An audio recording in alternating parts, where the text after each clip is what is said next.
नमस्कार मित्रांनो, आपल्या घरातही 1 एप्रिल 2023 नंतर मुलगी जन्मलेली असेल आणि त्यानंतर ही योजना चालू झालेली ती म्हणजे लेक लाडकी योजना। तर मित्रांनो, ही लेक लाडकी योजनेचा अर्ज आपल्याला आधी अंगणवाडी सेविकांकडे जमा करावा लागत होता, परंतु आता ती पद्धत अतिशय बदललेली आहे। मित्रांनो, आपण अंगणवाडीमध्ये हा फॉर्म लिहून देतो, त्यामध्ये काही अंगणवाडी सेविकांमुळे काम जास्त असल्यामुळे त्यांच्याकडून लवकर सबमिट होत नाही, पंचायत समितीमध्ये सबमिट होत नाही किंवा काही कारणास्तव तो फॉर्म अंगणवाडी सेविकांकडे जास्त काळ राहतो। तर आपली प्रोसेस आपली जी अर्जाची प्रोसेस आहे लांबत जाते। तर मित्रांनो, या सर्वांवर आता सरकारने एक नवीन उपचार काढलेला आहे।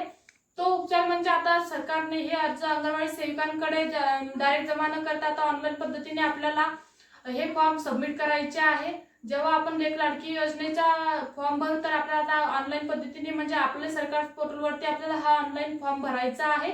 तर मित्रांनो, ही सरकारने नवीनच माहिती काढलेली आहे आणि जेव्हा हा फॉर्म भरण्यास सुरुवात होईल तर आमच्या चॅनलला सर्वात आधी आपल्याला बघण्यास मिळेल। माहिती आवडल्यास व्हिडिओ लाईक करा, चॅनलला सबस्क्राईब करून घ्या।